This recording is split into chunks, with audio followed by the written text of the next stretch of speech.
We'll take a question from a non-Muslim. Hello, my name's Keith Mason. I'd like to know, if you wanted to know more about Islam, which would be the best book to read that's obviously in English?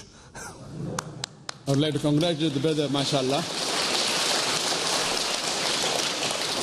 Mashallah came up on the microphone and asked the question. His question is that which is the best book if you want knowledge about Islam in English? The best book, brother, is in English would be the translation of the glorious Quran. The glorious Quran, if there is something like the Old Testament and the New Testament, the glorious Quran is the last testament of Almighty God. If the Christians believe in the Old Testament, New Testament, glorious Quran is the last and final testament of Almighty God. The best book you can read is the translation of the glorious Quran. And there are various translations available. One of the good ones is by Sahih International, written by 3 American ladies, and I'm sure Islam Bradford has a copy of that, and I'd gone to the center. So, and I would request them, if it's available here, to give a gift of the copy of the translation of the glorious Quran. This word of Allah subhanahu wa ta'ala, the glorious Quran, it is the most positive book in the world. It is a proclamation to humanity. It is a fountain of mercy and wisdom, a warning to the heedless. It is an assurance to those in doubt. It is a solace to the suffering and a hope to those in despair. So the best book, brother, is this. And there are other books also, various books, depending what is your field of interest. Normally, I prefer, because there are various aspects. I prefer when I speak to a non-Muslim, depending upon his field of interest. If he likes science, I would give a book on Quran and science. Depend upon what is interest in that way. But the best book is the Quran. Along with the Quran, there are other books, for example, Understanding Islam, written by I. Ibrahim, which I feel even that's available in the center at Islam Bradford. Surely I would request the organization to give you a few of the booklets. And the best guide is the Quran. And the Quran also has an index. One way of reading the Quran is reading from first page to last page. Second is that you want to know what does the Quran speak about Jesus, peace be upon him. Then you open the index, look under J, it will mention there. His birth, Surah Al-Imran, chapter number 3, verse 42, 43, 44.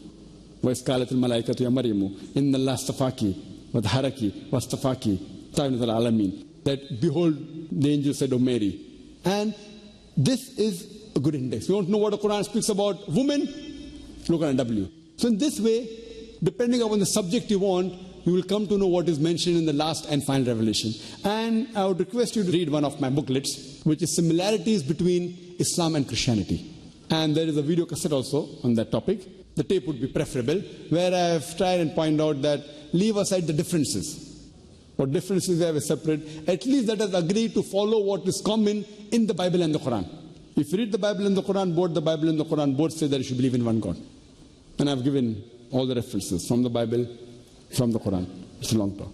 Both the Bible and the Quran say that you should believe in the last and final messenger. There are various prophecies of Muhammad sallallahu alaihi wasallam given in the Bible.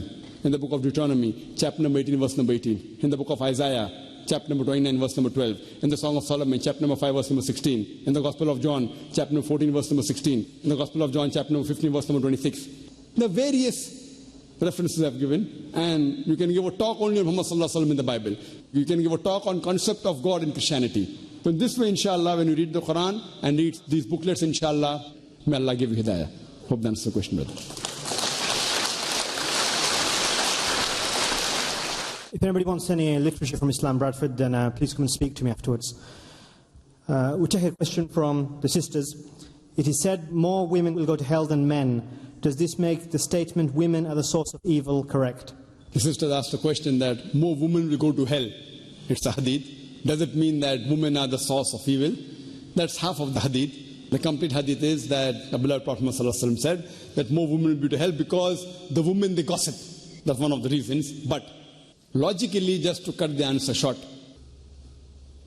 as in the world there are more women than men, so but natural, even in... Hope that answers the question. Take a question from the center. Assalamu alaikum, Brother Tuhel from Leeds. As you know, the Muslims of the years have died in the areas of science, technology, and other fields. Now, why have we declined recently, and why are the Muslim nations bowing to Western countries for technological help and other help? Well, that's a very good question, that why have the Muslims declined in terms of science and technology? Why do we look up to the Western world, etc.? If you read history, from the 8th to the 12th centuries, the Europeans, they called it as the Dark Ages. Dark for whom? Dark for the Europeans. The amount of advances the Muslim Arabs made is phenomenal. It was the golden age. And if you read history, as I told you earlier, the person who drew the first world map was Al-Idrisi, 1154. In mathematics, the Indians had known about the zero. The Arabs came, they got that and invented, they put the decimal point. So therefore, reason what we call the numerals, it's known as Arabic numerals. That 1, 2, 3, 4. The right word for that is Arabic numerals. 1, 2, 3, 4. It is by the Arabs. In trigonometry, if you know, the person who was an expert, Al-Biruni, he was an expert. The Pythagoras theorem, the square of the opposite side is equal to the sum of the other two sides of the triangle. It was Al-Tusi. So when we read history, Muslims on top of the world. The father of chemistry, who is he? You know, we read in the book, Geber. It is Jabir ibn Hayyan. They want to westernize the name, Geber. Sounds like a westerner. It is Jabir ibn Hayyan. Geber. We read in school, the person who discovered the blood circulation, William Harvey.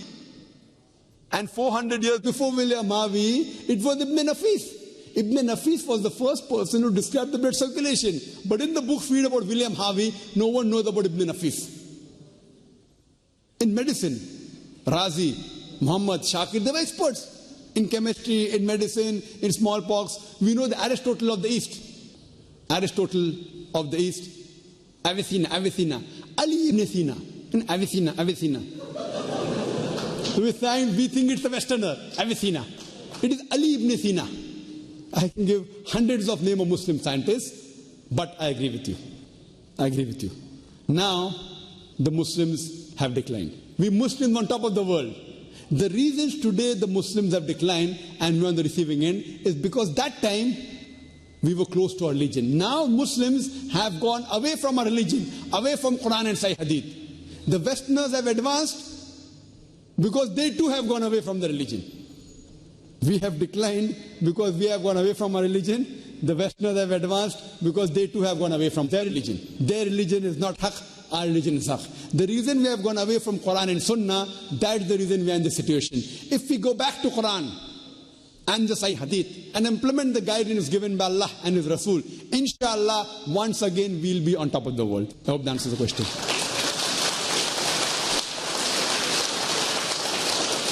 And question from the sisters, that as Muslims, should we be living in a non-Muslim country? Sister asked the question, as Muslims, should we be living in the non-Muslim country, depending what is the intention and what is the activity. If you're born there, then fine, there's no problem. If you live as a Muslim. If you live as a Muslim in a non-Muslim country, no problem. But if you live as a non-Muslim country, then there's a problem.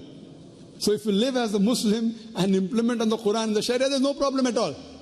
You can live, there's no problem. If you're born there, then you have to live. Regarding migrating, there are different views of scholars. Some scholars say yes, some scholars say no. If you migrate, it can only be for knowledge, it can be for dawah, etc., not for money, etc. There's a views. But if you have been born here, fine. But see to it that you live like a Muslim. Muslim means a person who submits will to Almighty God, then there's no problem. Hope that answers the question.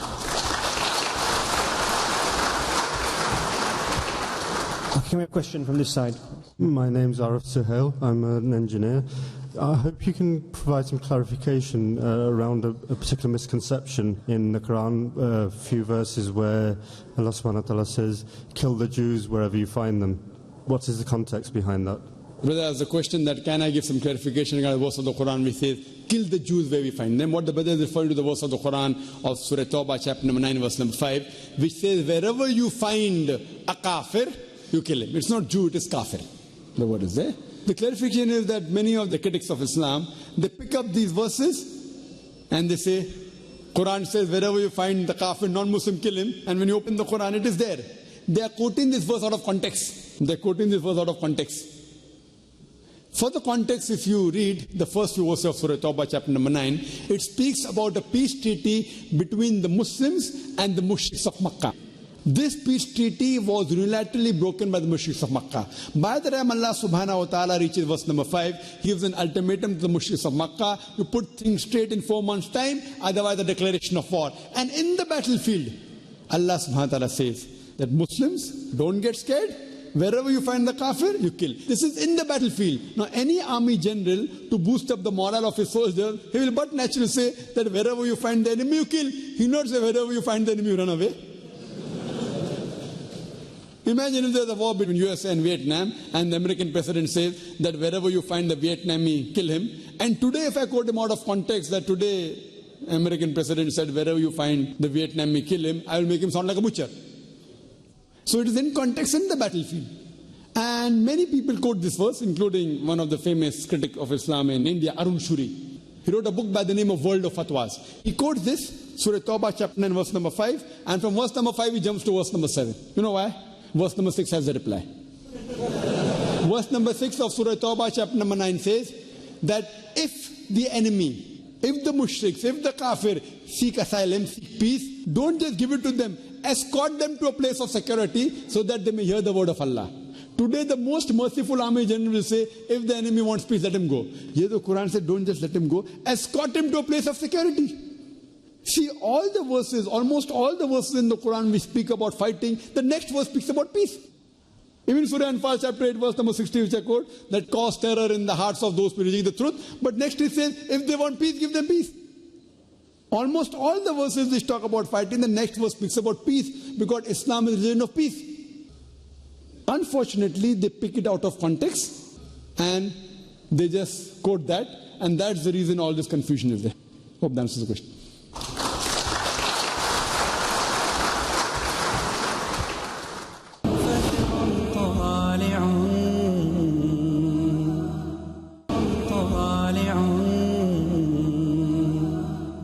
Question from the sisters. To prove rape, are 3 or 4 witnesses required to prove rape? The sisters asked the question, are 3 or 4 witnesses required to prove rape? It's not necessary. If it's there, alhamdulillah.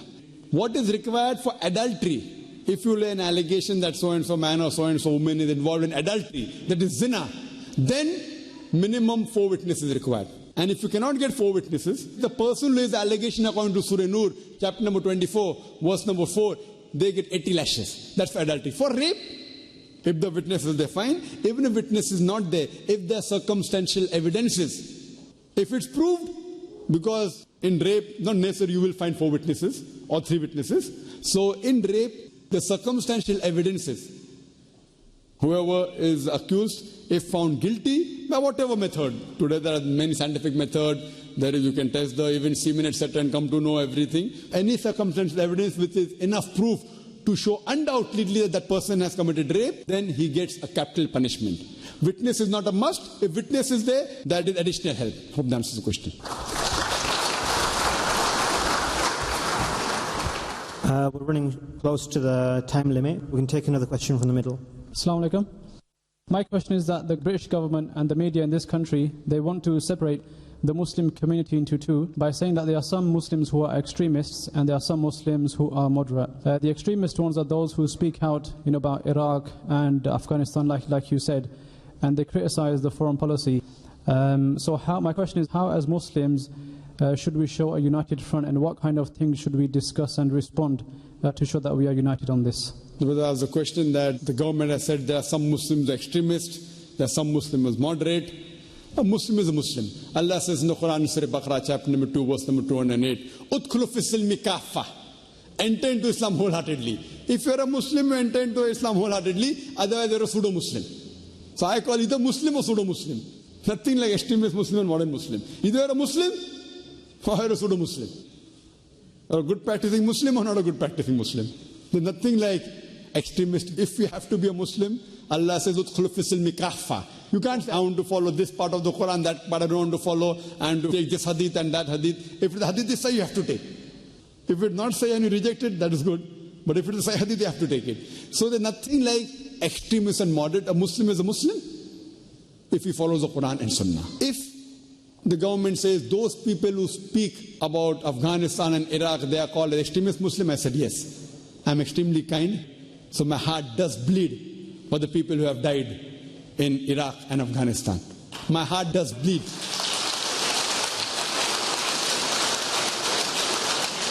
If the government has a problem because I'm extremely kind, then that's their problem, it's not my problem. It's my haqq. I'm a human being. Any other human being who's an innocent human being, who's terrorized, who's killed, I will speak on that behalf because I'm a human being first. Before British, I'm a human being. I'm not a British at all. I'm thinking, what do you have to reply? I'm a tourist. I'm an Indian. We have to realize that, yes, if the government is saying that we are speaking something, if we are supporting those people who are terrorizing innocent people, then it's wrong. We are surely not supporting any human being who's terrorizing innocent human beings. But those people who are terrorizing innocent human beings, if we speak against them, yes, we do that. But we aren't speaking in favor of them. So irrespective of that person, whether he's an American or a British or whoever he is, whether Muslim or non-Muslim, so it is the duty of every Muslim, as the beloved Prophet Muhammad said. If you see any evil, you stop it with your hand if you can. If you can't stop it with the hand, stop it with the tongue. If you can't stop it with the tongue, the least you can do is curse in your heart. And if you do that, you are the lowest level of movement, the lowest category. So if you feel you can stop it with the hand, stop it. Any evil? If Allah has given you the power to speak, and if you do not speak, Allah will take away your power to speak. If you feel that fine, if you speak and there's a problem, I don't have that guts, at least curse in your heart. If you do that, you are the lowest level. But we should know how to convey the message. What happens many a times, Muslims foolishly make statements. MashaAllah, I give statements, in India. Believe me, to do dawah in Bombay is one of the most difficult places to do dawah. I don't know whether you are aware of Bombay. Bombay, it's difficult. It's very easy here. In spite of that, with Allah's help, Alhamdulillah, summa alhamdulillah, since the past 8 years, we are showing our dawah, hardcore dawah programs every day in the morning in the cable TV to more than 1.5 million homes. I speak about the Veda openly, I speak about the government, but with hikmah. Following the guidance of Quran, Allah subhanahu wa ta'ala and our beloved Prophet Muhammad sallallahu alaihi wasallam. So you should speak with hikmah. I am very vocal, but how you do it is very important. The incidents that took place about the destruction of the statue of Buddha. Buddha statue was destroyed by the Taliban. It was shameful that all the people that came on the media, all the so-called Islamic scholars, all of them condemned that what they broke the statue is wrong, is wrong, is wrong. When I came on the media, I said that if the Muslim scholars feel that speaking in favor of the people who have destroyed the Buddha statue is going to cause problem to the Muslim Ummah, the least they can do is keep their mouth shut. Least. There's a question asked to me by a Hindu that just because the Afghanis, they were in power, they destroyed the statue, in India it will never happen, no one will destroy a statue, so how does Islam permit this? I told them that in Bombay city, outside the domestic airport in Santa Cruz, there's a big statue of Mahavir. The Jains, they believe in Mahavir. It was unclothed statue. So people took objection. So the government was forced to put a wall on the private part of the statue. After a few months, they removed the statue. Now the same people who objected on the statue being there, today are condemning those people who destroyed the Buddha statue. There are more Jains living in Bombay and India than Buddhists living in Afghanistan.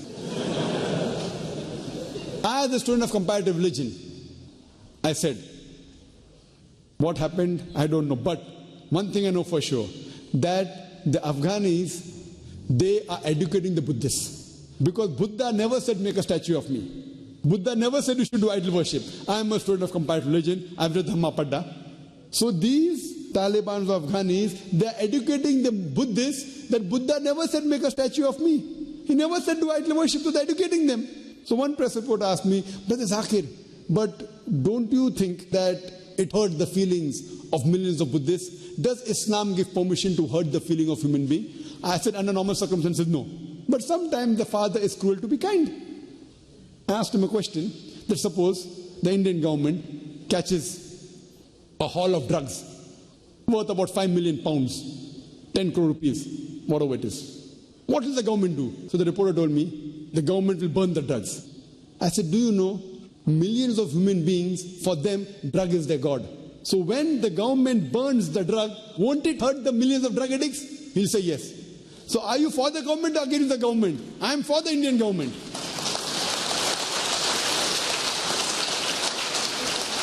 I am for the Indian government because the Indian government, though is hurting the feelings of millions of drug addicts, they know that, see, it will cause harm to them, it will cause health problem. So as far as Akhirah is concerned, we Muslims know about Akhirah, inshallah. So there they know that it is beneficial for the Buddhists. And ask the question to the Hindu that suppose you buy a house and if there is a carving of the Kaaba in your house, what will you do? I said, won't you destroy it? He was scared to say, I will take it out. But won't you destroy it? Won't you remove the house? He said, yes, because you own the house. So when the Afghans are owning that country, the statue belongs to them. Who are you to say yes or no? Are they coming to your country and destroying it? And all the scholars who said, Udu ila sabili rabbika bil hikmah, it is not hikmah, it is not hikmah, they don't know the context. The context of the verse of Surah Nahl, chapter 16, verse 125, Udu ila sabili rabbika hikmah, its first few verses where the ruku starts, it says that in the lifestyle of Prophet Abraham is a beautiful example. What did Prophet Abraham do? Peace be upon him. He broke the statue. So, Udu ila sabili rabbika bil hikmah doesn't mean speaking soft. Hikmah means conveying the message. Whether you do it softly or you do it harshly. Hikmah is wisdom. It doesn't mean only soft. Many a time soft is hikmah, sometimes harsh is hikmah. So if we analyze Muhammad Sallallahu Alaihi Wasallam, when he came to power, when he came back to Makkah, and he broke all the idols in the Kaaba, and he said with the verse of the Quran, وَقُلْ جَالْ حَقُّ وَذَاكَ الْبَاطِلِ إِنَّ الْبَاطِلَ كَانَ زَوْقًا. When truth is held against falsehood, falsehood perishes, for falsehood is by its nature bound to perish.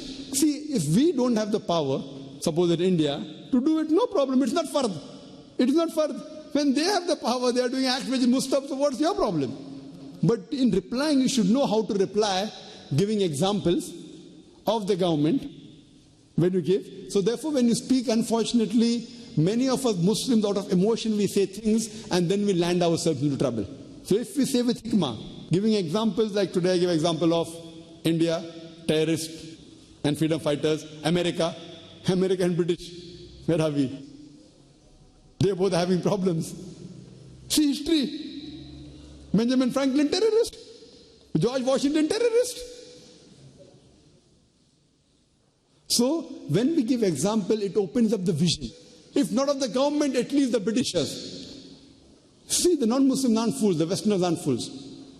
Whatever the government policy, speak, be vocal, but speak with hikmah so that we can convey the message of peace to the world. Hope that answers the question.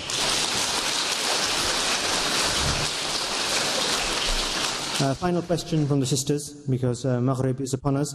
Is a woman allowed to go out on jihad? Question posed is that can a woman go to jihad? Jihad means to strive, to struggle. She is supposed to do jihad every day of her life. Jihad means to strive, to struggle. The best form of jihad today is to convey the message of Islam to the non-Muslim. I know what the sister is mainly referring to. Is referring to can she go to war? That form of jihad. There's a hadith of Sahih Bukhari, volume number 4, hadith number 2784, when the wife of the Prophet, Hazrat Aisha, may Allah be pleased with her, she asked the Prophet that should we go for jihad? The Prophet said, the best jihad for you is perfect Hajj. So he told his wife, the best jihad for you is to perform perfect Hajj. Depending upon the situation, if the women, they feel they can nurse, they can do first aid and they can provide water, there is a full chapter in Sahih Bukhari that women did take part in battlefield, providing water, providing first aid, etc. There are chapters, but depending upon the situation. But once the Prophet told his wife, the best jihad for you is to perform perfect Hajj. To depend on the situation. But the best jihad is jihad against your own evil inclination. Jihad to make the society better, which every Muslim, whether man or woman, should continue doing, and even the woman should continue doing. Hope that answers the question. Wa akhir da'wana alhamdulillahi rabbil alameen.